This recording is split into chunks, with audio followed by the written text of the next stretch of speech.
I like men and women at the same time. That's not what drew us here tonight to talk. That's You're right. absolutely not what's That, going that to, was a surprise. yeah, yeah. That was an absolute surprise at the talk. But you do reject like atheistic evolution, where Oh, absolutely not. Trying to be, progressive and in trying to be completely individualistic, it's like I said, they end up surrounding themselves into what's almost borderline a cult because Yeah, they want to be wanted, they want to be recognized for these traits, and it's like that's what I see at least. is that mob thought mentality? Because Absolutely. I know people who are in the LGBTQ community. My sister and I have other family members and friends that I know, and I don't get that from them. I don't get them. And that's the thing I is I don't get should it from them that they don't like me because I'm straight, or they don't like other people because they're straight. and that's the You know, thing. basically, you said fly the gay flag Yeah. and Black Lives Matter. Like, Yes. how do you combine those? There's two different entities. The interesting thing about science at large is that a lot of it has an agenda. A lot of big mainstream things have an agenda, and they want you to think what they want to think. Just by saying that, some people are going to get really upset. You are not going to offend me. See, that's the. I feel like that's bound more in fear of identity. Why else would you want to change yourself so drastically? And that was the case with me too. I had fear of identity. In your belief, is God personal?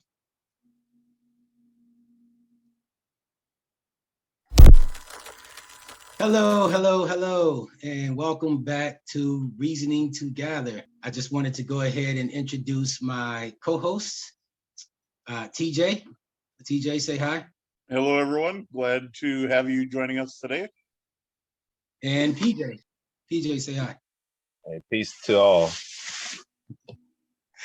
So this is the first time in a long time we all been on at the same time. It's quite the reunion. I do, however, have a special guest on today, and I have to say that he's a remarkable mind. He definitely impressed me from the moment I met him, and the more we got into our conversations, the more I wanted him to come on to my YouTube channel and just kind of share his thoughts with everyone. So everyone, please welcome my young friend, Mike. Mike, how's it going? It's going all right, Dean. No, you talk about the first time we met. It was so uneventful. It was just another day for me. I was making pizza dough. You were coming over. In a sense, it was uneventful, but at the same time, we had some really good dialogue. We had some really good conversation. Would you agree? Right off the bat, absolutely. I mean, I don't remember exactly what the first few words were, but I do remember it went off the deep end pretty quick. You're talking about.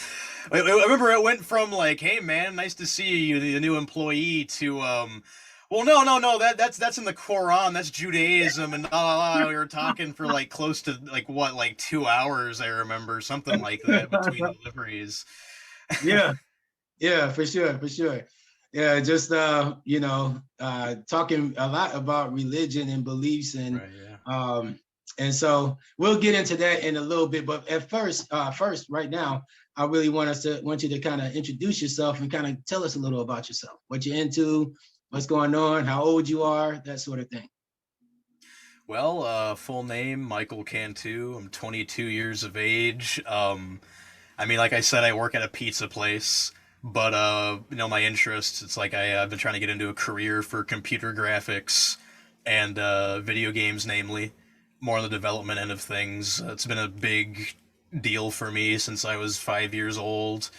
I'd been trying to kind of, I wanted to go to school for it initially, but with the climate and things that have been going on in the world, it's been more than challenging to kind of get into that kind of a situation. So next best thing, you've got the internet, and I've just kind of been self-administering a lot of these lessons, a lot of these things, and curriculum-wise, I'd been going into computer animation, computer graphics modeling, I was getting into music for a while, digital music. They have these things called DAWs, DAW. It's a digital audio workstation, like the FL Studio, Ableton, that kind of deal. Computer animation, I think I said that already. Programming to a degree, though it's very challenging, and I view it as more of a necessary evil. But it was more or less, I came from a group on the internet. I'd rather not name them for privacy's sake and Right. historical importance. They're no longer around or whatever, but it was a group of close to 500 something people, and we were making a small little kind of they say kit bashed, where it's like you take a bunch of different ideas and you kind of meld them together. It was a kit bashed game on a platform called Gary's Mod, where it was like an RPG multiplayer kind of thing in the post apocalypse or whatever. And we worked on that for close to 8 years, and we ended up getting so many donations from people. We had to file for taxes. Wow. Yeah, Wow. it was ridiculous amount of income. It was an overwhelming amount of support that was completely unanticipated, because you don't expect to be found within a game of a game of a game kind of a thing. Uh, but no, I've been at this since I was a kid. I've wanted to make a career out of it, and I try to take it seriously. So just so everyone know, I told you guys before I work at a pizza place. That's my part-time ordeal or whatever. The money when maker. yeah, my money maker when I'm not doing ministry. And so it's a place that I worked at in the past, and in fact, it's always my go-to because I have such a history there. And one of my job descriptions, I make dough, and I did it full time back in the day, but now Mike is more of the full-time dough guy now, and so he kind of had to retrain me. And so basically, we work in there for a few hours at a time, and all we have to do is talk and get to know each other. And so Just about. yeah. And so basically, we get familiarized, talking back and forth, and just asking questions about each other and that sort of thing. And I noticed that he is real serious for a young person, and when he told me his age, I thought that he just looked young and just had this, more of an adult mind. I thought he was closer to 30 just by the way he kind of conversed and just some of the things that he knew. I have 20 somethings for kids and stuff like that. Not saying that they can't hold their own in a conversation with a grown up, but there was a lot that impressed, because it seemed like no matter where we went with the conversation, it was like he was very well understood and known and read up on about it. And so, and those things kind of impressed me. So some of the things that we had discussed was, the how serious he is. And I gotta say, one of the things that impressed me the most is your view about dating. And so I know how I was at 22. and I and I know how a lot of the known world is now at 22. And when you told me what you told me, that really threw me aback. If you don't mind me saying, because I know you don't like labels, Mike is also an agnostic as well. Well, that'll be the best way to kind of point his point of views and his beliefs, and that's. So it's a good starting point. It's Yeah. like I always feel like you said I hate labels and whatnot. It's like what else can you do? A book is a book. The sky is the sky. You look at a cloud. What are you going to call it? A bunch of water molecules? No, it's a cloud. It's ridiculous. You're not going to start a conversation that way. Right. But no, it's like agnostic. I think's a good starting point for that, because it's what is an agnostic, in that they're as opposed to most people, they're just an advanced atheist. But it's like, in my case, it's like, what else am I going to call this? Is the best term I've found, in that I'm a highly spiritual person, and I believe that there is, greater divinity, for lack of a better term, in the world. But I find so many common threads, so much commonality between different religions, that it's in my mind not ridiculous. That's a very harsh term, but it's very sudden to attribute oneself to one line of believing, when they all have all these different threads. There's always a creator, there's always an origin point. In a lot of cases, there's always other divine bodies like angels or demons, or in the case like you have like things like the Antichrist or the negative of the divinity. And I believe in all of that. I think everyone's right and everyone's wrong at the same time, It's like I don't want to pretend. I think the thing I'll always say to Dean is it's like I don't like to pretend that I know what's going on. I like to have like a reasonable amount of distance between myself and any one attributed title. Right. And we were talking earlier today, and I made a statement, and this is not something against agnostics. Like in my line of ministry, I run across a lot of agnostics, but at the same time, and at the same, it kind of gives credit to Mike and agnostics who kind of like have his same mind state, because in a lot of cases when I meet agnostics, the thing is like, well, I believe there's a God, but I don't know him. He don't want to know us. And that's where I'm at. And I'm like, okay, so how did you come to this point of belief? I don't want to talk about it. Wasn't we just talking? And it is like, to me, you're willing to bring it up. It's so personal. Hold on, Mike. Let me finish off real quick. To me, and this is my opinion, it's a lazy belief point. You know what I mean? It's like you want to believe what you want to believe, but you don't want to look into it. And I don't get that when I talk to you as an agnostic. No, I was gonna say I feel like for a lot of those people, it's you ask religion, and that's right here. It's like let's talk religion. Let's talk about our belief points, and then it's like, well, above religion, now I'm agnostic or I'm Christian or I believe in Tao or Taoism, Buddhist, all that. And then, how'd you get there? Now you're up here. And it's like, well, that's too personal. Now I don't want to talk about it. And I feel like maybe that's the case for some people. And then for a lot of other people, it just genuinely is like, well, why should I care to tell you? Yeah. You definitely get a lot of that. Yeah. So, your view on dating, man, would you mind sharing that with us? Absolutely. No, it's totally fine. I feel like I've had a lot compressed into a small amount of time, and I'm not going to beat around the bush here. A decent portion of it was long distance. A decent portion of it was in person. And with the internet, I feel like it's unavoidable, especially with the amount of presence I have online. And despite saying that I don't have social media or an online presence in the contemporary sense, or for me, I would run into people in school. I mean, I'm 22. I just got out of high school. I run into people in middle school, high school. You learn. It's something you do. You find somebody you like, and you start going after them.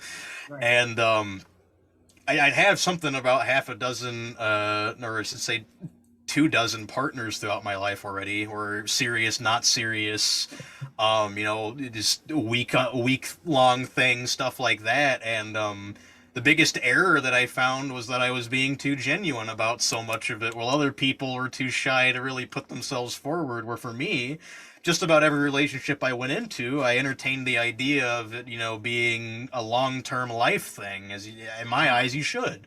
Wow. But for a lot of people, they go into that at such a young age, and it's just, I feel love. I feel a strong emotion, and I like that. I love this feeling of being loved and being wanted on such an interpersonal level. And like the five senses, it's an emotion. You've got sadness, you've got happiness, elation, melancholy, all these emotions and mixes of the two. And then suddenly you have love outside of what you've been provided from your family and your mom and your dad. It's no longer familial love. It's interpersonal. It's romantic, sometimes even sexual. And that's what you have. And suddenly it goes from being I can be sad, I can be happy, to I can be loved, but I need another person to do it. When are you free in the next week, And to that degree, people get caught up in in the riffraff of it, and it ends up being this very, I don't want to say selfish exactly, but it begins, it's no longer about the future or the past or the present. It's just, I want this feeling.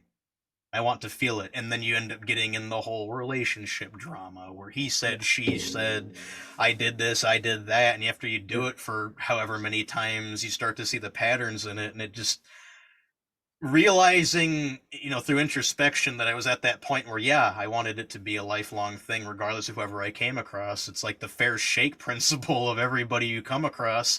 Sure, they'll have labels, sure, they'll have an outward appearance, but you look at them, and you say, regardless of all of that, I want to give them a fair shake. I want to give them, the good college try, or whatever you want to spin it.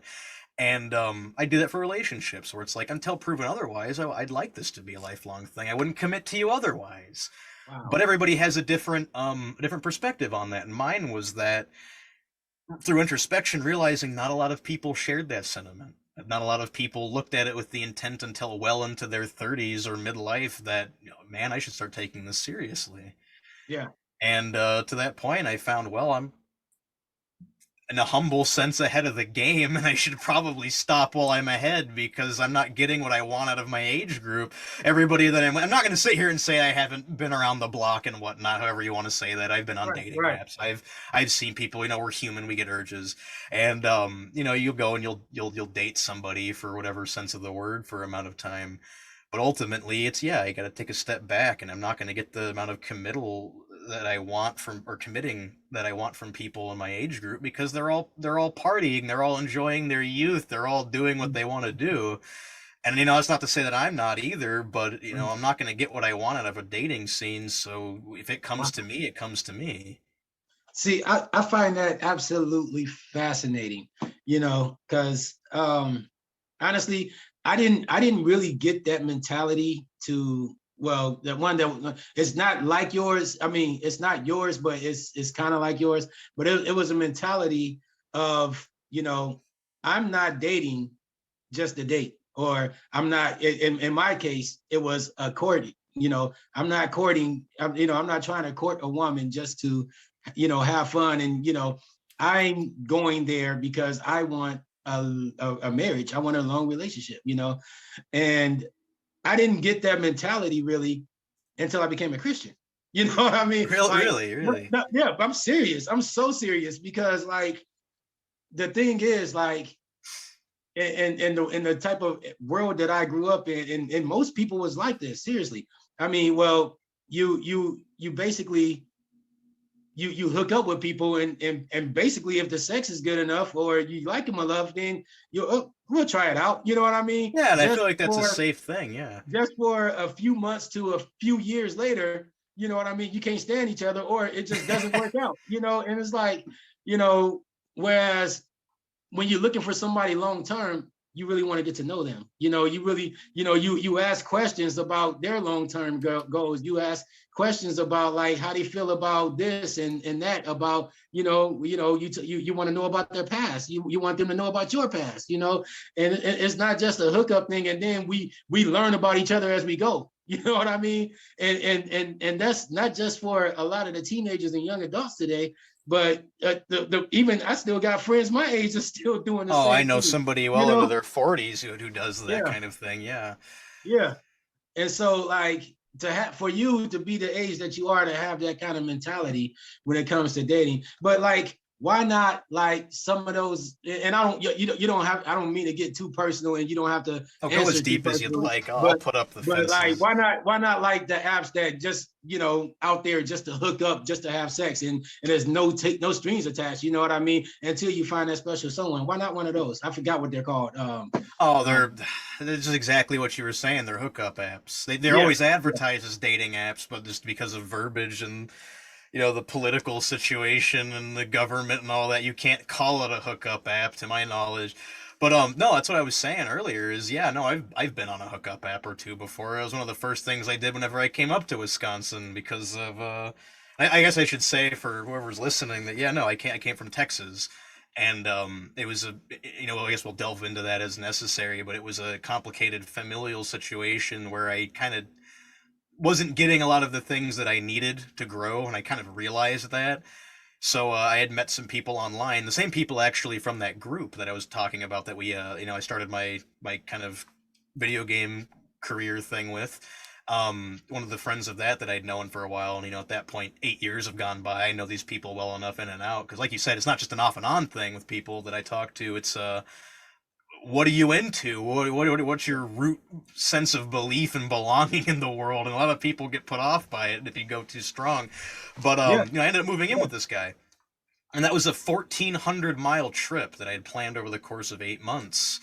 Actually longer than that, I guess, if you take into into account a lot of the offhand planning kind of a thing of, oh, what if we lived together, what if we did that, and you poke fun at it and you move in from the joke into the more serious aspects. But no, the first thing I did when I came up here was I never got to hook up with people. I never got to, go around and do that kind of thing with folks. So let's try it. And for the whole of, I came, so November 1st, 2018 was when I moved. And from that point onward, after I'd settled down into the actual, my housing situation, and I got to know the area a little better, it's like, yeah, I'll jump it was like there was like three or four of them actually, or it was like you had like Tinder, you had like Plenty of Fish, you had Tinder's the all one these. I was trying to think about. Yeah. Okay. Yeah, it's like there's like Bumble and all these different ones that I had bounced around between. And I'd met a few people, and you do what you do as a young adult, and I realized really quickly I don't like this because it wasn't for the interpersonal connection. It wasn't the thing that I needed, and I mean we'll get deeper into this later on, I suppose, but there's like different flavors of love, and this is, I think it's like a Greek concept where it's you have the like 8 or 9 or 12 or however many there are senses of love. And, you've got touch, you've got gift giving, you've got all these different things. Everybody has their own different flavor. And like, yeah, in line of touch, you have the idea of sexuality, where people need to do that to, have a meaningful connection with other people. That's very important. And I wouldn't attribute that to everybody in my age group. I think they just like how it is. But no, I did do that. I did hook up for a while, and I realized very quickly that when the people would get what they wanted, and it would go for a week or a month or two, and then they'd get tired of it, and they'd throw themselves off, and I wouldn't hear from them again. And I always view that as a deep wrong in my mind of, well, if they're stopping talking to me, clearly they don't like something. But in a lot of the cases, I feel a lot of them don't really just know how to say they're done with it. And they just do, there's a term for it even, they just call it ghosting. They'll just ghost you and go and just vanish off the face of the earth for one reason or another, and you never get to know why. Wow. Wow. Hey, brother Mike. Yeah. So I have a question. How would you define love?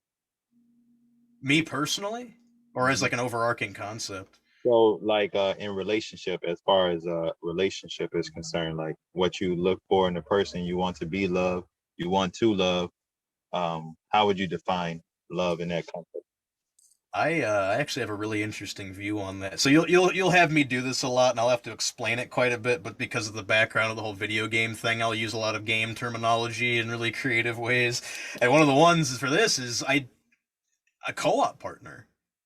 And in that sense, whenever you think co-op partner for a video game or something like that, you're on the couch with that person. There's a lot of team play involved. At least for most games that I had played in my time that I did do, cooperative play with, you got player two, you got player one, and you got player two. And the idea there is it's just, in the case I'm specifically thinking of a game, Halo, where you've got the bad guys, and they're shooting bullets at you, and you're shooting bullets at them, and you have your person, you lean over at them, and you have enough of a synergy that you say, yeah, go around flank them, or yeah, go ahead and do this thing, or hey, I see a place that I could get to, help me up there. And it's not this idea of you are both beside yourselves looking, our relationship is separate from our life. And whenever you look at somebody as a teammate in that aspect, it's they're there. You're bound by the hip. You have each other, and that's what you have to work with. So yeah, of course I'm going to call on your help for getting to a higher place, or accomplishing something where I need more than two pairs of hands for, or a pair of hands for, I should say. You need two pairs of hands for it. That's what you ask on. You call that on them.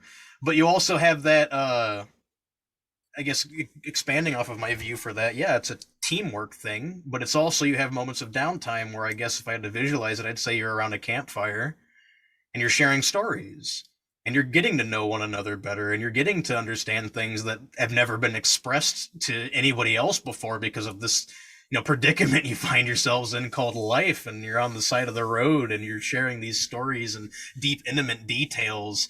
I've never told anybody that before. I've never shared this with somebody before, but I feel comfortable enough with you to do it because you have that level of synergy and you have that level of connectivity where you can really open up and let things out. I feel like a lot of people in the world today never let themselves get to that point because of fear. I was really kind of thinking about the last thing you said before PJ asked that question. And, when when I think about when I was out there like that, you know, maybe it was in my head or something like that, but I always like to look at it as a mutual agreement that this is what we're here for. And, you know, if I don't call you or if you don't call me, no hard feelings, maybe I'll see you at the bar or the club again and we can make it happen again. Or, you know, we can just be friends, whatever, you know what I mean? And so. Hey, you tried. Huh? So yeah, you tried. It's like no hard feelings. Yeah, but I mean, like the way, like, the way that you pointed it out to me was more so like it in your mind and possibly in your partner's mind or whatever the case, you guys were on the same thing, you know, at least that's where the conversations took you to, right? Yeah. It's a degree of compatibility. Yeah. And so there is an element of surprise there when, you know, you get down and then all of a sudden, you know, you don't hear from them no more. Yeah. Because you open up in such a raw and carnal way to somebody like that, where the you in the bedroom is completely different from the you on the streets, you know? It's like, I feel like it goes without saying, and you open up to somebody like that, whenever they just vanish, it's like, yeah, what the hell did I do wrong? It's like, it's very, like, I guess you'd say it's very personally, not analytical. What's the word I'm looking for? It's like a personal attack against your performance in a lot of ways, and you take it to heart. It's a critique. That's the word, a personal critique, and no, it's like you said, it's like you hook up and you try that and you do that, whatever. It's like whether it's at a bar over a dating app or whether you've known somebody for 8 or 9 months or 8 or 9 weeks, you never know when it's gonna happen. And it's just sometimes you look at somebody and they look at you and, you know, you're the only two in the room, or you're at a party and you think you should be the only two in the room, and you go and you know, and you get down like you said, and it's just, it happens. It's spontaneous. It's an emotion. Yeah. And to be honest with you, and I know that it probably happened in the 60s, like, you know, with that whole crave thing that happened, but I think spontaneous sex like is getting way more like you know like mainstream, regular, yeah. And to be honest with you, I think that the porn industry has a lot to do with that, you know. I don't think it's just the industry, you know. What do you think it is? I don't think it's just the porn. I definitely think it's a major contributing factor, but it's also just the you know, the paradigm shift of social structure in the Western world in general. Because you'll look over in other places, and while it's, you know, it's definitely similar cases, you look in other countries and stuff, and it's not quite the case. And in the Western world, you know, it's media. It's not just you know, pornography is a media. It's also, you know, the casual acts in television shows, in podcast shows, even like this, where it's just such an open topic. You wouldn't have found people really talking about this on radio, you know, 60 years ago. It would have been unheard of. And yet, you know, here we are. And I feel like that definitely speaks for itself. Excuse me. You just see so much of it everywhere, you know, magazines, like I said, media, television, you know, even in video games, like, you know, like I'm a big proponent of, you see it in video games, you see it in books, you see 50 Shades of Grey was really big back in like 2011 or whenever that happened. What about Grand Theft Auto, where they having sex with prostitutes in the cars and that sort of thing? Right, and it's just there. And like to have it just be in the open was unheard of. Not even. So do you believe that all of that has something to do with a conditioning to get us to where we are now, or even worse, with the fanatical sexual sex drive world that we live in right now? And it's a lot of people, and myself included, it's so fun to believe that there's an overarching agenda in the world, that there is a higher power. I mean, not religiously speaking, but, you know, the whole shadow government idea kind of a thing, where the Illuminati are trying to desensitize everybody to sexual acts and, you know, casual sex and casual throw off. I like that you brought that up, because what are your thoughts about subliminal messages then? Well, then that's exactly where I was going with that, where it's like you can choose to believe that it's a subliminal messaging thing, or you can view it as a natural progression of things like the internet.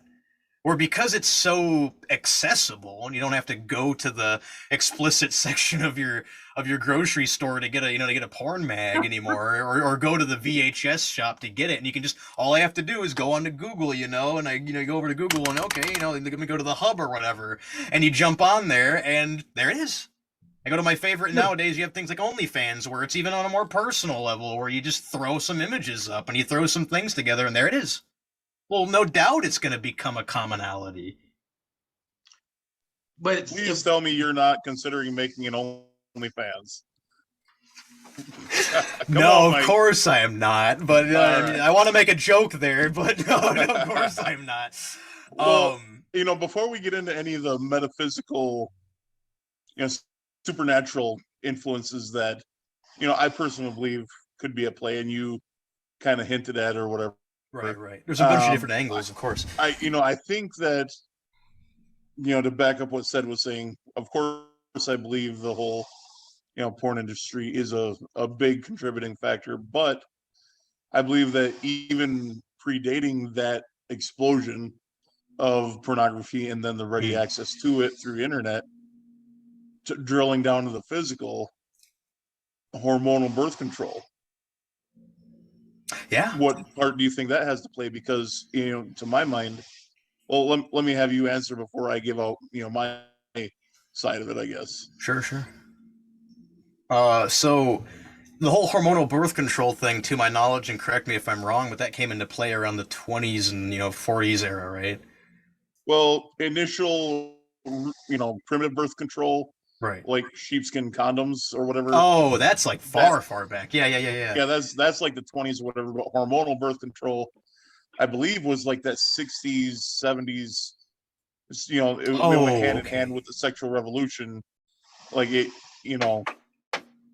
that's when it came on the scene. I believe. I could be incorrect on that, but. Well, you look at that the whole sheepskin condom thing. I thought you were talking about. There's this old Japanese belief, or not belief, but practice, where they would actually use paper condoms. And I thought that's where we were going back, and that's like the whole Edo age thing, where it was like way back. And that's like, yeah, no, we've been practicing birth control for a while, but specifically, like mainstream, really accessible birth control, yeah, in the 60s 70s it was experimented around with in the 50s or whatever, and in that aspect it was actually done to it was viewed as like a proper thing to do for the woman, I think, so that they could provide for the man. I think, yeah, you can kind of start to see the ripples for that, where it was the housewife keeping the house, keeping the children, but also, keeping the male's well-being in mind for like the nuclear family stuff in the, in the 40s and 50s, maybe even further back. I don't really know the exacts with that, but you end up getting that where, yeah, it was about needs, and it was about keeping that together, and that definitely caused that ripple of, it's like, well, and in the 60s and 70s of the whole suffrage stuff, or I think that was more, my specifics are all muddled, but the whole Women's Suffrage Act, it became more about the woman. And then, well, what better of a way to enjoy something like that than hassle-free than birth control? Well, now pregnancy is no longer really a major factor. You can do that as much as you want. And then from there, you begin shifting the power more to that. And this is my belief, of course, you end up drifting the power more towards that direction, where it becomes more and more and more about not exactly selfish, but in the definition of the word, very self-centered pleasure. Right. Well, when it comes to any society out there, the moderators of morality are the women. Like, even in this modern day amoral society, if you will, from looking from Christian standards, the new moralities are being enforced by women. If you don't believe all this progressive stuff, you're not going to get much play, kind of thing, or whatever. Oh, absolutely. And there's a phrase for that actually that I was told from a friend of mine a while ago, where it's women. I think I might have this backwards, but it was something to the effect of women control access to sex, but men control access to a relationship. Yep, to marriage. Oh, wow. Yeah, women choose who they sleep with, but men choose who they marry. Men provide the structure, women provide the emotion. You can see that in that women are far more emotional creatures. I mean, this is just subjectivity here. Women are far more emotional creatures than men, where men are always the logic, the provider, and that's what they do. And like you said, the amoral society, it's becoming amoral in that aspect of we're trying to just destroy these eon concrete ideas of, men are the providers, women are this, and you see that a lot in like the trans community and stuff like that. And while not inherently bad, it's definitely being utilized to kind of throw that in, throw a wrench in the machine. Yeah. And actually, there's something interesting I'd like to discuss about the trans community later, but back to the whole, another facet of hormonal birth control is it tricks the woman into thinking she's pregnant. Like her Yeah. whole body thinks she's pregnant. That's why she can't get pregnant. And so because of that, it completely changes partner selection. It completely changes the way she interacts. And also that's just on the subliminal, like the animal level, but then conscious level, when it's like, okay, yeah, here's this cute guy who's, spitting game at me. Well, I could wind up pregnant and he could be, he's just traveling and he lives 3 states away. So you know what? I might flirt with him, but I'm not going to do anything because I don't want to be sitting here with a kid with no one to take care of it or me. But then now all of a sudden with birth control, she's got it in her mind. Well, hey, you know what? Why not? I'm not going to get pregnant. Why not? And also, even if I do fall pregnant, I could always abort the baby. And so I think those two things, abortion and hormonal birth control, were the dynamite. And then basically all the rest is as you mentioned, the outer ripples from there. Right, and in that aspect, you have, or I keep saying that, you look at the situation at hand with that, and it ends up boiling down to, yeah, and it's encouraged a lot of the time too, especially in modern society. That kind of behavior is encouraged, where you're young, you should be free, you should have, you should lay with as many people as you can, and like, yeah, now you have travel between states, and you have all these more advanced ways of getting around and doing things that, yeah, you can just see just about whoever you want, whenever And you you have want. Instagram. Yeah, you have Instagram where, not in exactly a physical sense, but you can quite literally see whoever you want. And, yeah, no, it definitely goes to show with that, where, yeah, the partner selection, I can completely agree with that. Or if you remove the biological influences that allow you to make sound judgments based on again, eons old methodology of, yeah, this is my tribe, this is my group, these are my people, and this is one of the people that I want to ultimately be with. And yeah, they are close at hand. They are on a traveler, and then that makes sense. I should lay with this person. I should take that risk, the very real risk of having a child. And once you rob that, then yeah, you get a bit of disarray because the providers of sex and it's just both ways, of course, where it's like the man will keep the woman in check and the woman will keep the man in check. It goes both ways. It's not mutually exclusive, and you end up getting that where one side's completely offhand. And now it's the inverse, where before you had the male was the dominant, right? Where you had the male who decided what the woman could do and could be allowed to do in the 50s and 20s and all that. Or that was the main stake idea, shut up, woman. But now you have the exact opposite, where it's shut up, man. I'm not going to put out anymore, and I don't have to because I've got the entirety of Western society backing my ideals with that. And it's empowerment to the woman, and I feel like maybe going too far off topic here, but I feel like with that, it's the shift.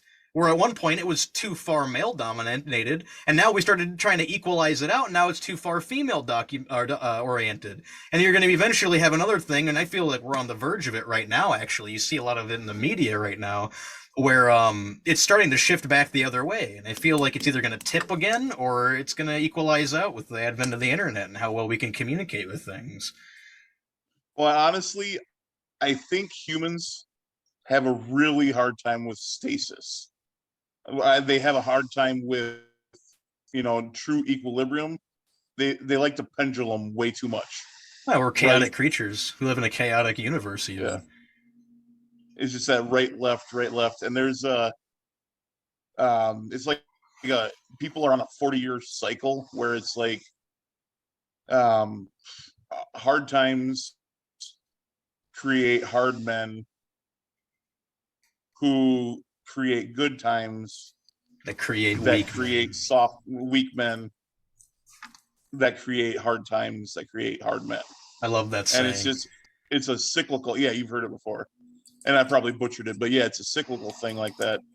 Now, just to reference the briefly, because I don't want to go down all that rabbit hole too long, because I know Seth has his other agendas he wanted to, or other questions he wanted to cover.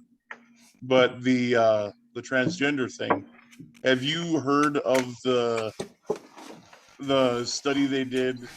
Some scientists with mice. It's called the Beautiful Male Study. Oh wow, that is no, you're talking about the Mouse Utopia, right?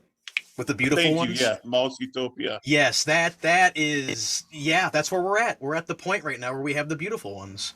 And to I guess Good. label that out for anybody Yeah, if you listening. could tell Sid and the I people have no idea listening. about it, so this is Yeah, news to so me. So I don't remember the time frame. Specifics always escape me. That's just how I am. But I do remember the actual basis of this experiment, where it was to simulate modern society, and I believe it happened somewhere between the 60s to 70s, maybe earlier. Black and white photos, or whatever. Maybe at some point this happened in the 1900s. We'll say that, and the experiment was, to determine the effects on isolation and plenty on the modern society, where they put, I think it was an enclosure of something of like 100 to 200 mice or something like that. And the idea here was that they'd give them as much food as they'd like. It was going to be in one place. There was like these feeding stations, your restaurants. They were going to have housing for each individual mice, your apartments, and everything else in between in terms of amenities for these mice. Basically, they would have no need for want. And what ended up happening was the social structure completely fell apart. Yeah, Mice there started. was zero predators. There was nothing. All that they had to do was stuff themselves. They had all the water. They had all, not just like little kibbles. They had like whatever Mountains of food. mountains of food that mice super duper love. And And yeah, all they would do is sit around banging and eating, you know. And the craziest thing about that was, normally in mice, and then you can even attribute this to humans, that was obviously the parallel to be made here. And while it's not exactly concrete, I think it's very evident. You can see this happening even now, where, they lived happily, they had plenty. And you see this happening a lot in cities. They had plenty, they had everything. And with the mice specifically, to focus on that, they ended up developing social structures where you had the alphas who had their females, and then the betas who wouldn't have any of the males and had to compete and basically get consent from the alpha to even to be allowed. Then you had the farthest outmost ones that weren't allowed to do anything and were outcast. And you ended up getting very odd manifestations of completely non-biological or understandable behaviors where, and this is accelerating to the end of the thing, they had these mice called the beautiful ones. And the beautiful ones were called this because they would spend all their time grooming. They would groom each other. They would groom themselves to absolute perfection. They had no want to reproduce. They had no want for competition. They had no want for natural processes. All they would do was eat, defecate, and groom themselves. And maybe I'm jumping the gun a bit here, but in my mind, at least, I completely attribute that to the trans phenomenon. I completely agree. And not only that, but ultimately, what happened was the breeding kept going and kept going until they overpopulated the area. And then the beautiful ones, or the beautiful males, I've heard both terminologies used, they developed, and then like all breeding stopped. Yeah. And then that was the sign. population, then all the population crashed. And I mean, when you look at non-Western societies, their fertility rates are through the roof. Yeah. When you look at all these Western societies, their fertility rates are tanking because you have women not wanting to reproduce. They want to mess around until they're 30, and then after they're 30, their biological clock is screaming, and they're like, "Hey, I need to get married and have a kid." And you know But what's at crazy? 30, at 30, 90% of a woman's eggs are gone. And if she's looking to settle down, the dudes she's looking for are looking for the 20-year-olds, not the 30-year-olds. So that's why they said something like in 10 years, 60% of all women like all women, this is not drilling down on any other demographic, 60% of all women like 10 years from now will die partnerless and childless. That's real. And the craziest thing that completely, compels that argument for me is so many of the people that I talk to nowadays that identify with that. I hear so many young people saying, younger than me, even people in, 19, 18 years of age, I don't want to have kids. I don't want to have a family. I don't want to do that. And you ask them why. Well, I don't like it. It seems like so much work. Why would I bother? And you begin to kind of piece together that it's like there's no more maturity. There's no more call to action. It's suddenly been dropped off where, yeah, because I have plenty, because I have want, no more time for work, all the time in the world for play. And you see that with this culture that's completely reliant on drama on social media, completely reliant on the day-to-day, like the attention span of the average human has dropped to, I think, about 7 seconds. If you stay silent for 7 seconds, and you can even try this if you want to try it on your viewers, you stay silent for 7 seconds, something is wrong. Yes. What was that? What was that, Mike? What were you talking about again? 7 seconds. Attention span of people has dropped to 7 seconds. This is me going off of the whole thing of the plenty. I was joking, man. I was joking. Messing with you. Okay, whatever. I was acting like I wasn't paying attention, but yeah, but, I got you see that, and it's like I feel like I might be stepping a lot of people's toes here. Maybe probably not the demographic. That Well, the whole thing is, I mean, I don't believe you are. And the thing is, my whole thing about this YouTube channel is you can say what you want, just be respectful. And I try to be. And I don't deny them that. And if somebody sees it and becomes offended, then they could come on, they could discuss their point.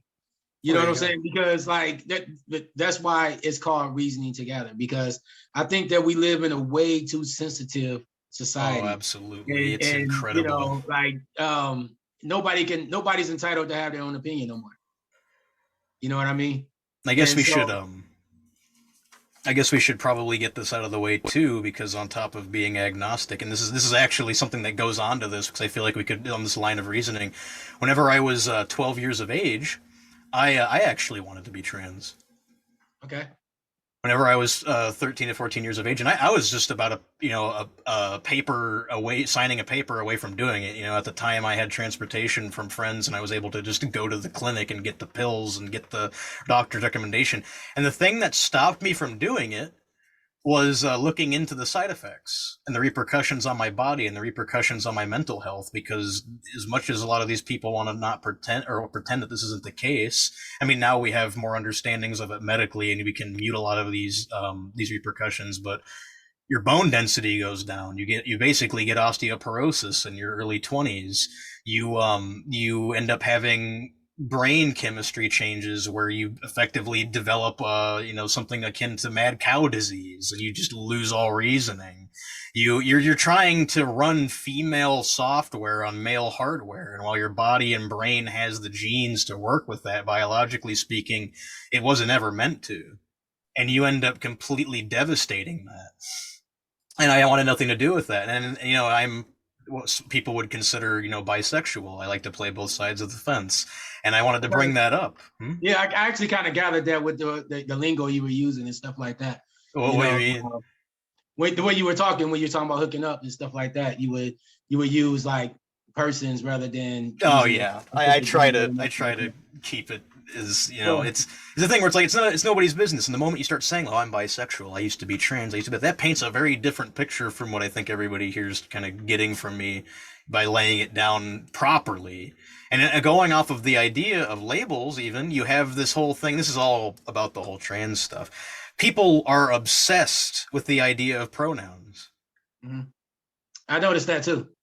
They I have to did. I noticed that. advertise it. They have to poster it. They have to signpost it. They have to put it down. You must call them that. And I actually had a bunch of things happen with a friend group of mine who was kind of more leaning towards that, where there was a guy I was interested in, and I started trying to talk to him as more of a casual thing. And I started to kind of talk to him, and the thing that completely broke off any chance of that remotely happening was that I refused, or in the moment at least, I misstepped and called them he instead of they, which is just common verbiage. Why am I gonna use a group identifier for a single individual? So my brain's just, oh, well, I hear a male's voice, I see a guy, I see a, I'm going to call it a he. I see a woman, hear a woman's voice, I'm going to call it a she. God forbid I was raised to use language properly.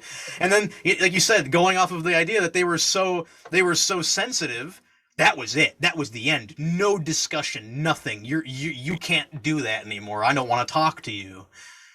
And I feel like that's bound more in fear of identity. Why else would you want to change yourself so drastically? And that was the case with me too. I had fear of identity. Wow. So I have I wanted to run by you, Sure. and it includes both.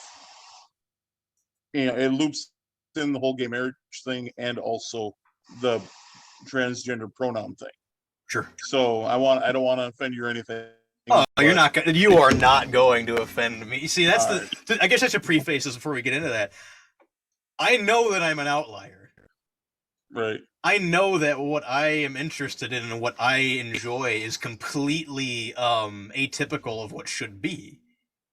And because of Gotcha. that, I know that I'm going to get pointed at, and I know I'm going to be told that I'm wrong, and all I have to do is have dialogue with this, or like before, censor myself so that it never even comes into question. But we're here to Right. discuss Well, and I'm not it, so trying go to ahead. point or dialogue at you. What I'm trying to point at is the underlying principle. Yeah, and absolutely, So let's discuss it.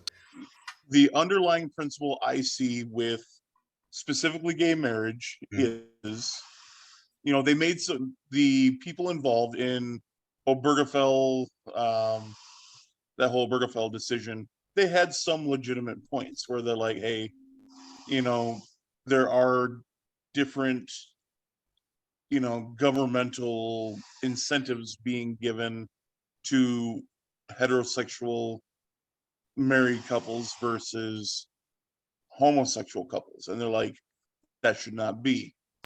And to my mind, it's like, all right, that's a point. And so what we could then do to address that is, set up, basically get the government entirely out of marriage. I think they should not even be a part of that. But then also, if you're going to give tax breaks to hetero couples, give them the homosexual couples too.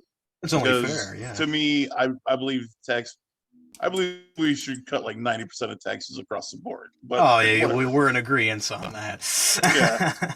So I'm just saying, hey, but the other issue is, I believe the main push behind the gay community wanting to fight for gay marriage was not about taxes, not at all. It was about the loaded word of marriage and to twist the arm of the government to then call a union between a man and a man or woman and a woman, to call that specifically the word marriage, to then convey a sacred aura over that grouping. That's the purpose. It wasn't about taxes. It wasn't necessarily about, hey, I want to be treated equal. It's, I want that word. Because when everyone talks about marriage, and immediately you think of, the prince saving slaying the dragon, saving Yeah. the princess, and then he gets on one knee, they get married, and everyone goes off. That's what you think of. They live happily ever after. That's the thought with marriage. And what they wanted to do is co-opt that and be like, okay, our unions are just as holy as the others. And a similar continuation of that principle, the whole pronoun thing is, if like what was it? Bruce Jenner wants to become Caitlyn Jenner. Yeah. Anyone can change their name to anything. That's fine. It's their own name. If I wanted to change my name to Pail of Water, I can legally do that. But the difference extends, okay, no, not just the name change. I need to change not just my own language, not how I refer to myself, And you're on to but I something need here. to enforce how the society at large refers to me. And by changing how society at large refers to me by making them call me a she when I was born a he, that is me forcing them to bow the knee to my ideology. That That's the way right I there. see that whole. That right there is the key. Is, you see, I don't believe. See, I hate the othering, and I mean that in the sense of I hate this. I mean, this we versus them versus us. It's not. It was a select few. And even now in the US, despite everything that's happening, the trans community makes up less than 5% of the population. And it's crazy how such a small margin can make such loud noise. And it's the same thing, I think, with the gay marriage situation, where I think for a while there was definitely a bit of everything. There were people who wanted the equality, there were people who wanted the tax break, and more than definitely an overwhelming majority, or at least the loudest ones, wanted it because, yeah, they don't want to change themselves or recognize in peace with themselves. They want the world to change around them. Wow. And it's completely unnatural. And you see it with these people now with the trans community and the pronouns of how on earth am I supposed to look at you and identify that you're a they, zer, they, them? How am I supposed to do that? How do I look at Dean and know that he's a zer? How am I supposed to do that? That's a man. It's a man right there. This is how out of the loop. I never even heard of the Zer thing. Oh, this is real. This is very real. It's very chaotic. It's you see it a lot even in Eau Claire. It's a college campus thing. A lot of the progressive younger types are being pushed into this because, and I guess if we want to get religious with it, even with the idea of like the principality of the Antichrist and stuff, we're taking away from the world order and giving to the individual. And you see that so much where let's not work with the world, let's not work with the environment, let's not work with contemporary beliefs and present a reason why we should be accepted. But instead, you see this where it's being flaunted, it's being shown as a prideful aspect. You should be proud. You're on the winning side if you fly a rainbow, or a pink and blue flag. That's the winning side. Woo, let's go. Black Lives Matter. That caught me off guard. Like, how did you combine those two? It's so similar. It's so similar because it's the same thing. It's just the whole sensitivity aspect of it. Just by saying that, some people are going to get really upset. But the aspect here is it's like they get mad whenever you say, "Well, all lives matter." It doesn't matter that I'm assuming everybody here is thinking of the George Floyd incident, and there's a lot of aspects that we can go into about that. But the idea here, I don't want to make it terribly political because for some reason that's political. But the idea here is, no, it was a man under a situation.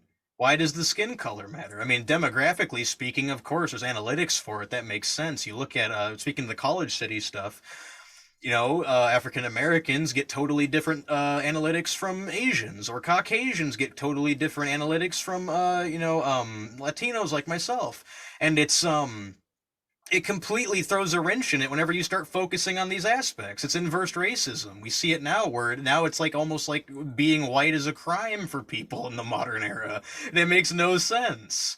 Being a man, oh God, forget being a straight white man. That's the image of the devil there. That's the thing in the world right now. What about a straight black man though? Like, oh, that's also bad. And I'm not even kidding. I was just on YouTube 15-20 minutes ago for the whole Black History Month thing, and they're really going crazy about that. And it's for all a straight black man? No. I'm saying they look at that too, and that's also wrong because it's pride. You should have pride and pride in not being straight. That's the thing right now because it's different.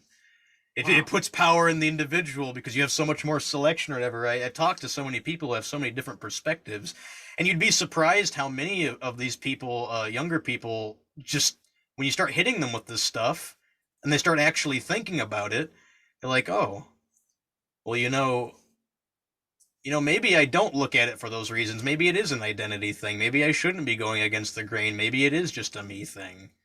And they start to question these things and wonder if they should really go as far as they need to, because at that point you're so individualistic, you've totally lost the fact that you're surrounded by 500 people and now you're the crowd. And it's crazy. Wow. Hey, good point. But I wanted to go back to how you basically you said fly the gay flag. Yeah. And Black Lives Matter. Like, yes. how do you combine those two? It's two different entities. Right. But the main overarching similarity is that it's all progressive thought. Okay. And it's like people look at it, and it's the interesting thing is, while being progressive, how can it be? How can we look at the idea of because I guess this is the same thing. It goes every which direction, and I got so upset about this because I have a friend who lives in Portland, Oregon, and had to deal with the riots and all these things. And it was that it's the Black Lives Matter movement does the same thing body-wise for the majority, the loudest speaking portions, the one who goes to the riot, the ones who do all these outstanding things. They follow the same logic of let's be loud about it, let's be prideful about it, let's be individualistic about it. And in the irony of that, they point at the opposing group, and at this point it was police or whatever, or white people or whatever it was at the time. It was a combination of both. They point at that and they say, well, if you're white or you're police or pro-police, you're part of the demographic we hate. And in the same way that the LGBT community points at people, if you're straight, if you're white, if you're contemporary or traditional, in your beliefs, you're part of the demographic we hate. And in trying to be, progressive and in trying to be completely individualistic, it's like I said, they end up surrounding themselves into what's almost borderline a cult, because they want to be wanted, they want to be recognized for these traits, and it's like that's what I see, at least. Is that mob thought mentality? Because absolutely. I know people who are in the LGBTQ community, my sister, and I have other family members and friends that I know. And like, in a sense, yeah, but at the same time, individually, I don't get that from them. I don't get them. And that's the thing. I don't get it from them that they don't like me because I'm straight, or they don't like other people because they're straight. And that's the thing with the loud majority that's kind of pioneering this, because who's the people who make the rules? The ones who can shout the loudest. And a lot of the time, like you're saying, I'm actually really good friends with somebody who's trans. I'm really good friends with several people who are either, bi, gay, whatever. I know a lot of these people. And a lot of them share the same qualities, where they're just an individual who's, shares that belief, because now it's something you can actually talk about without getting, ran out of town with torches and pitchforks, or told that you need to get shocked to be normal again. Would you consider yourself part of the LGBTQ community? Absolutely not. Okay. So what? Okay, I guess I know what separates, because it seemed like even from the way that you explain it, your thought process is different from the common.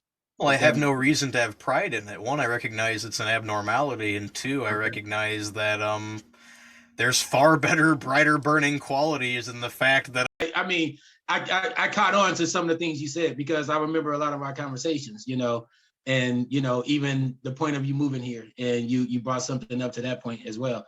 And so it came out,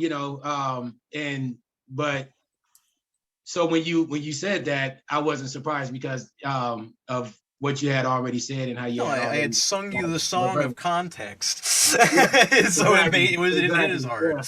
Yeah. And it's through subtlety and all that. And it's like it's that's the issue, is I feel like I can't begin to think, and of course it's a degree of naivety, I can't begin to think of why somebody would be prideful of that, or their skin color, or one thing or another, other than, like, in the skin color you can at least argue the idea of ethnic background. And that, for me, for instance, I love Mexican food, I love Mexican culture, I think that's fantastic, I grew up on the border. That's something to be proud about, but that's not an individualistic idea. That's the fact of, look at the history we've created. And that's a thing. And I suppose it could be the same for the LGBT community. Like, look at the progress we've made. But at the same time, they're burning down buildings and yelling at people and putting their flags everywhere, and it seems more like a regime takeover than a celebration. You know, it's like I don't have a Mexican flag that I fly when I'm celebrating. Like that's the differentiation there. Is that you're always going to have the individuals, but the individuals, regardless of whether or not they wish to, by labeling themselves like that, fall under the banner of the loudest. Wow. So one question I wanted to throw out there right quick was something I was kind of picking up on, and I may have been picking up incorrectly, but from what you were talking about, a lot of the things you studied on, have you ever read up on the Frankfurt School at all? Oh, you'll have to refresh my memory. The Frankfurt School and the whole push for Marxists to basically take over the entire university system in the U.S. Yeah, and there's some interesting stuff there too that a friend of mine brought to my attention about how it was actually a lot of the things we're seeing now are actually the derelict ripples of the Soviet Union during the Cold War for a push for communism oriented beliefs and social structures. And you can see it was this idea that it was you can't push for it in a hostile takeover, so what better of a way than to subliminally put it into this, the metaphorical water supply and slowly have people start to think, well, this is okay, well, that's okay, and that's okay, and eventually get to a point right now where they're thinking of making it so everything you own is rented and everything that you do is, monitored, and that all of your belief systems need to be part of the whole. And it's crazy. I mean, I don't believe it. You will own nothing and you will be happy. Yep. First off, I want to say, man, how the heck you know all this stuff? But then, I mean, that was kind of rhetorical. But man, you like everything we throwing out there. You have some thought and some ideas about it. But I have a theory. I have a thing I want to discuss about that. But let's keep on the train here. Let's keep it going. Okay. Well, kind of to stay on that. But isn't that true though? So let me actually get a notepad. PJ, I think you pointed this out to me. You really quiet over there, bro. But I think he pointed, or somebody pointed this out to me. How, it was PJ. Basically, how you can buy a house and you can buy the land, but the soil belongs to the government. When did that happen exactly? Yeah, so like really, in a sense, that's true. You really don't own anything. You really don't. And it's not. And the thing is too is like I mentioned earlier, it's like I think a lot of people contrive it to be, well, it's the motive of some greater power behind the shadows and whatnot. As I said, derelict, because I don't think it has a driver. I think it was shot out during that period, and we're feeling the echoes of it, and nobody's the wiser. Because nobody wants to look at that. They're so caught up in the moment, and I feel like maybe that's even part of it. Where it's not necessarily an organized plan, and definitely while it could be, and it's so much fun to think about Illuminati running things, I think it's more or less a natural progression of things where, oh goodness, we had this Red Scare and all these ideas injected in subliminally in certain facets, but because of the social media and the attention span is simply what I view as a byproduct of the internet. Boy, those go hand in hand. Why care? I bring up the whole Floyd riot thing. Nobody talks about that anymore. Nobody talks about the riots anymore. The Floyd riots, all the riots that happened over that ruckus, or even the Capitol, the thing that happened with the Capitol, or the storming the Capitol. Nobody talks about that. That's out of the public eye. Why would we care? There's something new and shiny to look at now. Wow, good point. But so I do want to use that to go ahead and as a segue to go on over to in a sense, conspiracy theories and then religion as well. All the fun stuff. Here we go. Yeah. So, what do you believe? Oh, that's a very loaded question. Let's okay, well, how about this? How about this? I'll pinpoint some things. In your belief, is God personal?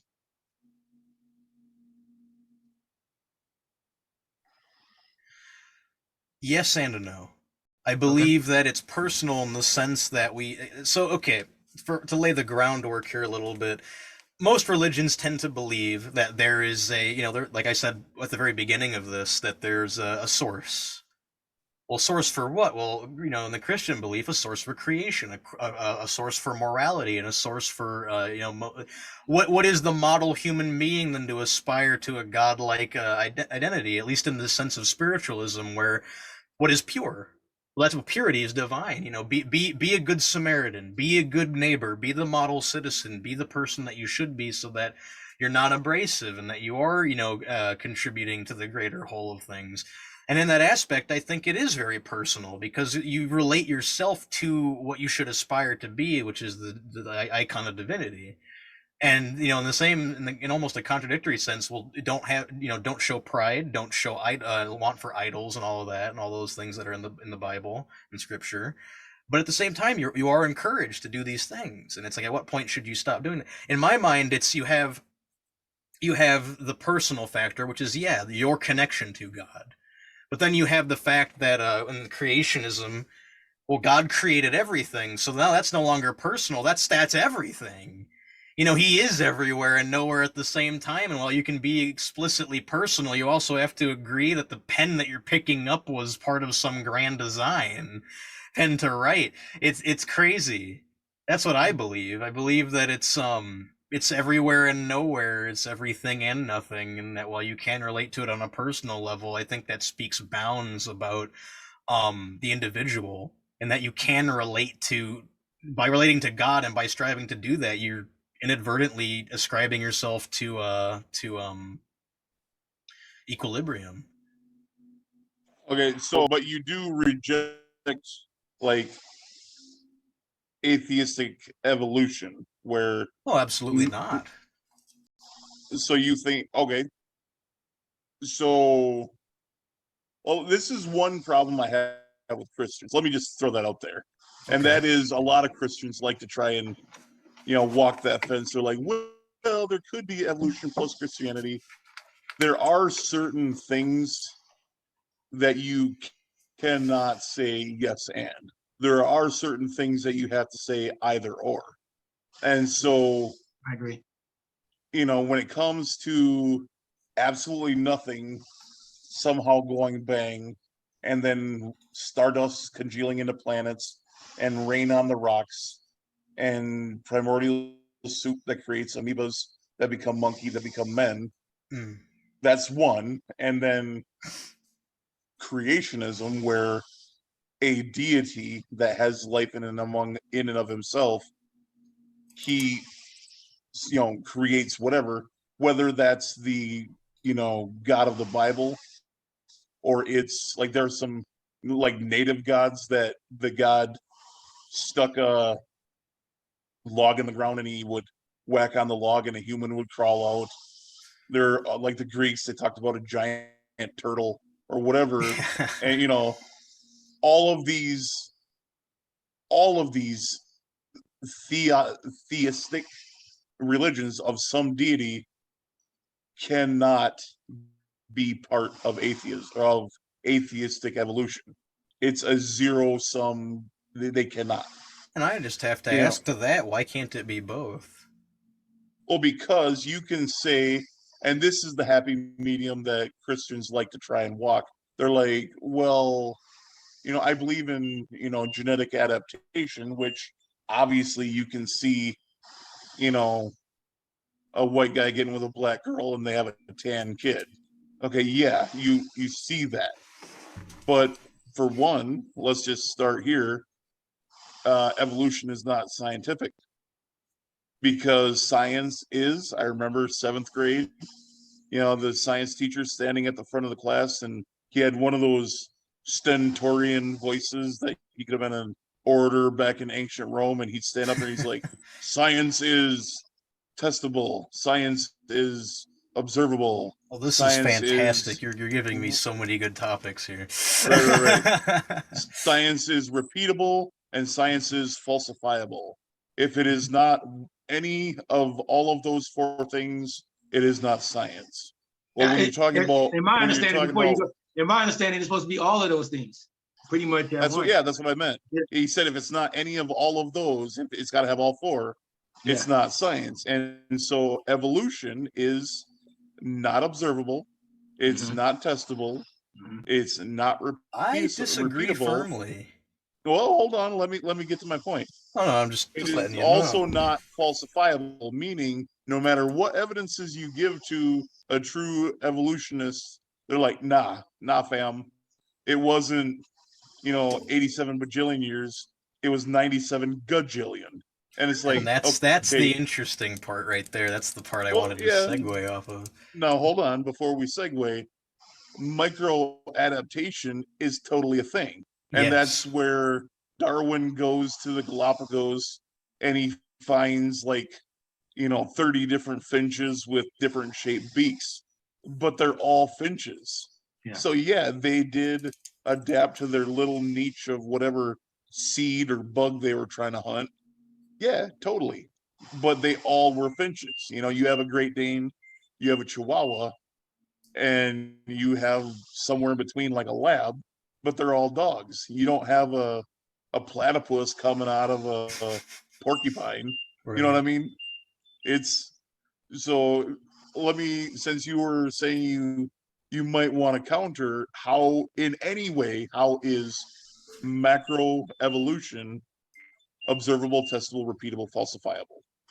Well, that's the issue too. Is the blanket statement of evolution is not scientific is completely false because, like you said, macroevolution or microevolution is absolutely observable, and because of that, you can extrapolate it up to the top. But the thing that I find really interesting is history is muddled, and you said it's the history is extrapolation gets into theory.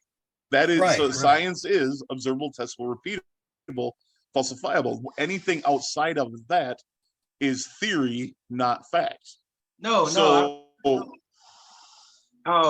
I still got to find out what you said. I didn't hear that. So I said history is muddled. It's Muddled. dirty, like a pond full of dirt. Okay. And in that sense, it's you can definitely see that macroevolution's happening in many other organisms in the world, and I'd struggle to find examples for you, but the one that I really enjoy here is humans are starting to get extra bones. Humans are starting to get, in some cases, people are talking about in rumors, of course, but extra organs or getting rid of organs like the appendix and stuff like that. Or I forget what it is, the one you have to get removed. I think it's the appendicitis or whatever. And you have things like that where it is observable. There are traces, but like you said, it's like people argue, is it 96 quintillion or 65 quintillion years? And to that point, we can use all kinds of nice, fancy things like carbon dating, but we can't really find any concrete evidence of that. We can only find echoes of the past. And the interesting thing about science at large is that a lot of it has an agenda. A lot of big mainstream things have an agenda, and they want you to think what they want to think. There was an interesting situation about, I think it was the Smithsonian, where they had bones of a specific kind of animal that they ended up torching and burning because it didn't line. It was the Neanderthal, actually, going in line with creationism. Now that I think about it, it was the Neanderthal. They had bones, and they burned them in the back lot of the Smithsonian because it didn't line up with science at the time. Or Lucy. Don't forget about Lucy. And Lucy, yeah. And it's like that thing of it's so muddled, and this is the thing that I opened with, where it's like I can't pretend to know everything because it's so hearsay. Everything is so hearsay. Where, a scientist will say this, and like you said, it's quantifiable, it's testable, it's predictable. You can get an analytic from it that makes sense. And it's like, just in my mind, because the system exists, of evolution, you said like on a micro level, and we can even see it manifesting on the macro level with multicellular organisms, that definitely says that it's a thing in my eyes. In the case of saying, well, there's a river and a pond, but that means the ocean can't exist. That's ridiculous to me. Yeah, but dude, we can all go down to the Pacific. We can all hop a flight. We can all look at records as well. And as a matter of fact, you can grab a jar full of lake water and you can watch evolution happen under a microscope. You can watch micro evolution. Okay, but what are multicellular organisms made of? No, genetic adaptation. I have something to say to genetic that. Adaptation is a thing. The other is theory. The other is not theory, though. It's a larger system at play, and while more complex and less understood, it's a derivative of the microorganism system. Just because a system. It is Go a ahead. let me go one step further. It is a dogma. It's the evolution, and again, I separate genetic adaptation, totally a thing, macroevolution, where monkeys become men, that is dogma. And that's where they're And like, that I agree with.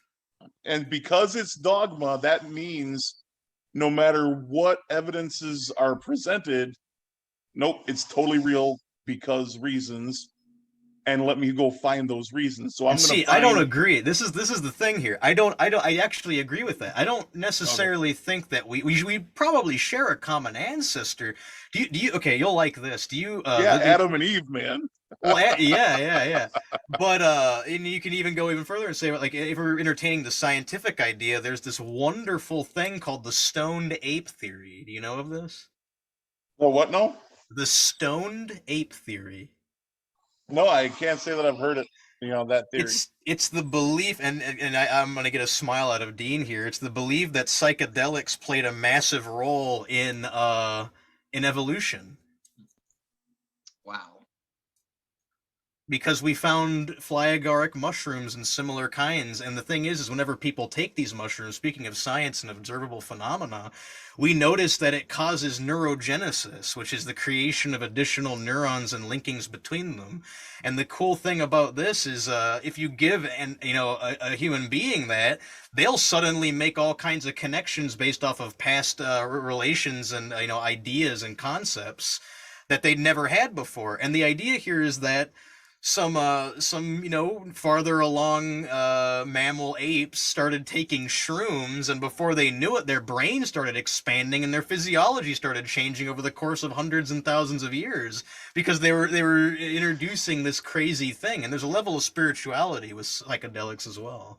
Okay, the scientist that came up with that theory was on shrooms.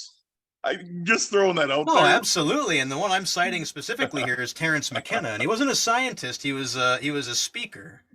Okay. And the thing about, and he was you would believe him to be a scientist with his knowledge. This is a man that I've actually been quite enamored with for the last few weeks now.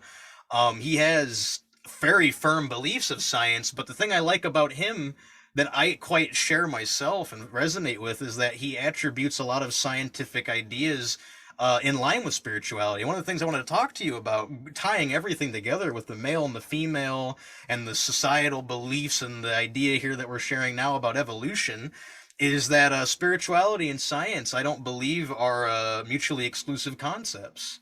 And I do believe that there's a greater force at play. I do believe that while these, and the thing I was telling Dean earlier at work today, while we were having a conversation, we were just in the same room. It happens, and we were talking about oh goodness me, it's just flown my mind. Yeah, we were talking. Okay, here we go. We were talking about the idea that spirituality and science were interlinked, and the idea here is that you have a soul and you have these things. Well, how can you prove that with science? I'm a video game creator, right? And in the video game world, and this is an analogy here. In the video game world, and I'm sure there's other analogies that are far better than this. In the video game world, you have an object, right? A 3D object. It's made up of vertices, small points in the 3D space. It can be on the X, Y, or Z axis. And you connect those points with lines, and across those lines you make points, and you get these things called polygons, and you can make a model. They're called polygons. It's a shape made up of many other shapes.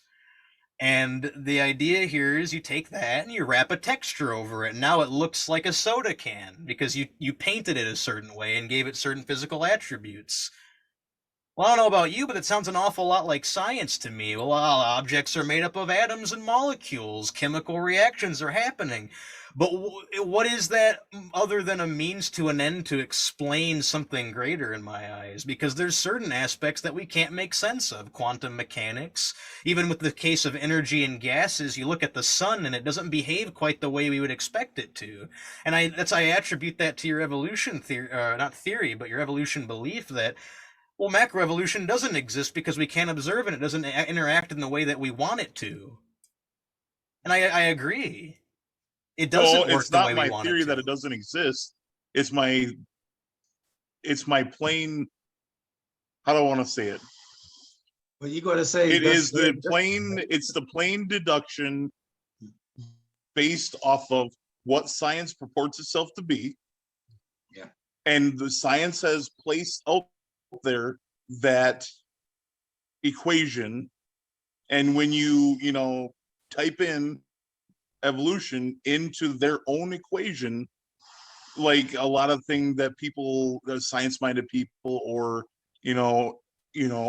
unchurched or unbelieving people, they like to hold Christians to the Christian standard, and they're like, see, you're kind of a trash person And when you're I claiming. hate this. No, I hold hate on. I'm that. saying that I am just holding scientists to their standard as they hold Christians to ours, and I'll readily admit I fail quite often, but I'm saying holding science and scientists to the standard they have set, Okay, they fail. I'm going to cut in right now, and I think we get the drift of where you guys going with it.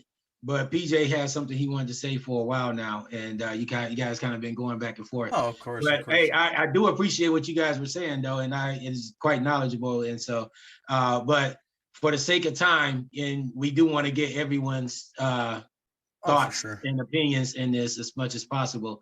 And so, have at it, PJ. Go ahead. Hey, peace, family. Peace to you.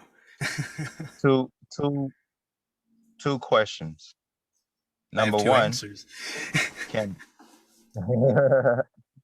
can order come from disorder? Number one. Number two, does evolution that we actually can observe apply only to the animal kingdom, or does it also apply to the plant kingdom as well? For instance, do farmers believe in evolution when it comes to plants? Well, I'd like to answer the second question first because it flows into the first, and a point I've actually written down here ties into the first as well. I do believe that it applies blanketly across all life, whether that's form or without form, and we could talk about spirituality for days, but the thing that I believe is we see that. It's called, forget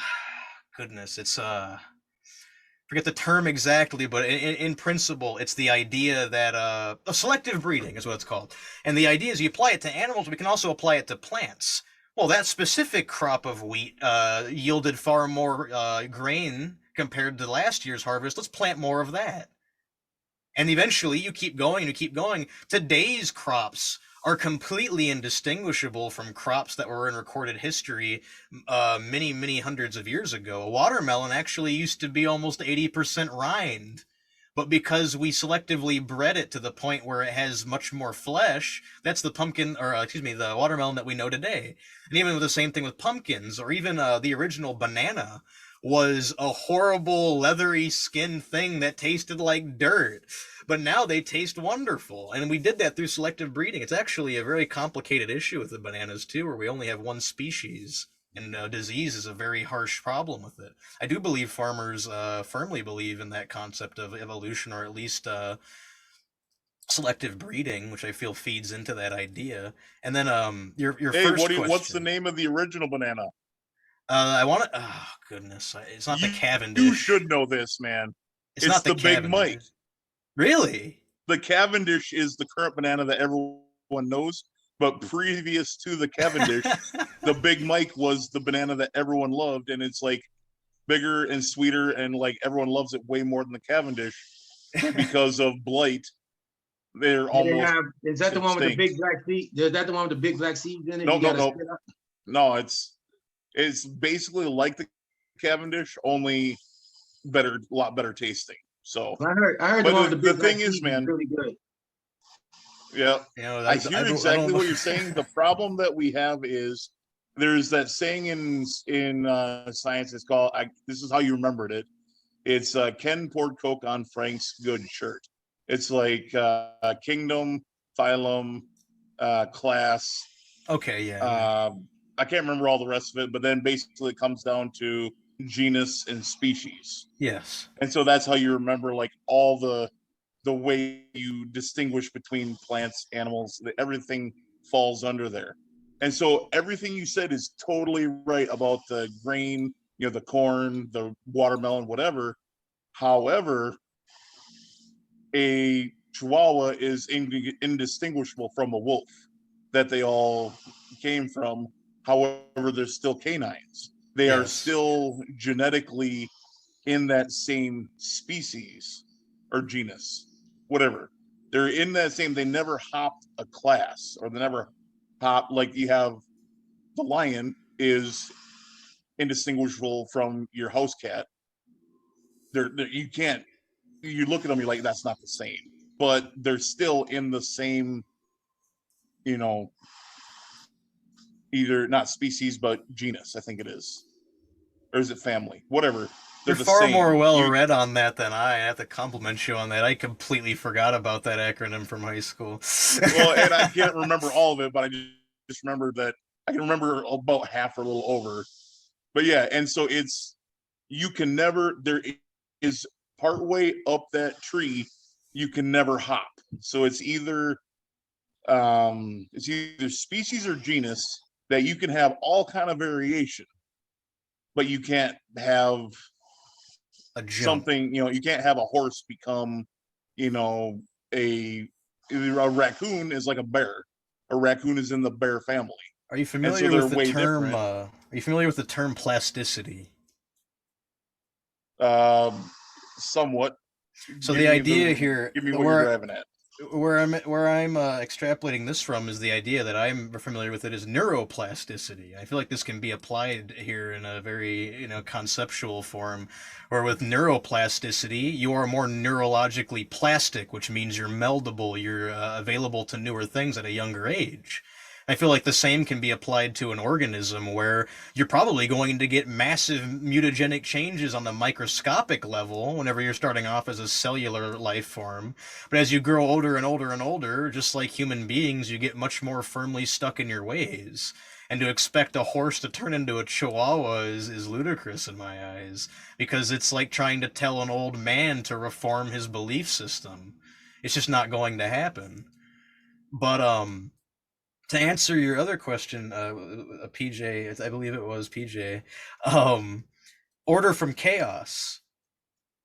And I think that's something human beings are very good at doing, is creating order from chaos. And there was an earlier question, it was more of a rhetorical thing that you asked Dean about, how the hell do I know all this stuff? And it's this concept I really like. It's a very big mainstay belief of mine. I like to call it a social surface area. And it's like, okay, well, what's surface area? And it's like, okay, well, surface area is the amount of space on a surface. That's very self-explanatory. But what is social surface area? And it's the idea of surface area is often used in exposure tests, where, say, for instance, you throw a ball. Well, what's the surface area that wind is hitting? And you can define that. And the idea that I get from that is, well, if you apply it to a social circumstance, and I like to use the visualization of you're in the middle of a rainstorm with the rain being attention and interaction. Well, you want to collect that rain, so what do? You start settling into order, and the idea of order by putting out a barrel or a bucket. You don't have that, you put out a leaf or a hollowed out rock or tree, and you start collecting water. Well, if you want more knowledge and you want more interaction and you want more things, you simply have to be present in more places than once. So what better of a way to do that than put out more containers to collect that rain during the storm? And through that, you begin to get interesting shapes like arrays and squares and rows, and you're collecting chaos into an organized format. You're collecting dissonant blips and blobs from social circles and things that they'll say offhandedly, and you can apply it like theories on a board, like the red string, where they'll attach ideas to ideas on a cork board to find a conspiracy. It's the same way for making sense of chaos. It's simply finding a pattern, and humans are remarkably good at doing that, I believe. I think that I think you answered that question more in reverse than, or maybe Well, I misunderstood, because when it to me it sounded like you said basically organized humans create chaos. Absolutely. And Yeah. I think that chaos gets filtered back down to order and vice versa. It's just something that is. The universe itself is chaos. there's so many, the idea of chaos theory, we can't predict where the moons of Jupiter are going to be in 12,000 years because there's too many factors involved to describe that. But I can probably tell you what's going to happen next Tuesday on a meteorological scale, because that's controlled enough to a degree where we can take out so many chaos variables that it's like, yeah, no, it's probably going to be sunny in a week. Well, and PJ can kind of tell me if I'm all wet behind the ears on this or not, but I believe, what he was leading into is the scientific law of entropy. Okay. And that is, all things, if left without an outside actor, they tend towards chaos. They don't tend towards order. And so everything you've been mentioning, it requires an outside actor of some sort, either human or divine, to then, either create or gather the chaos or whatever you're talking about. So what he was taught, entropy says, with no outside actor, everything tends towards utter chaos, not towards order. But that's the paradox, because I counter that with, what about constellations? There was no man-made intervention in the placement of stars in such a way that we can see objects in them. Orion's belt is almost perfectly symmetrical in a line. You're right, because God was controlling everything as far as the heavenly bodies. And so, we obviously, the thing is, but we have humans that have been on this earth. You've been on this earth like 20 years. I've been here 40. Sure. And we're both trying to sit here and pontificate about the cosmos, as if we know something. But that's the difference. That's the difference here. Is I wanted to ask you earlier before we got cut off about our evolutionary talk, and it was, why must you be so concrete?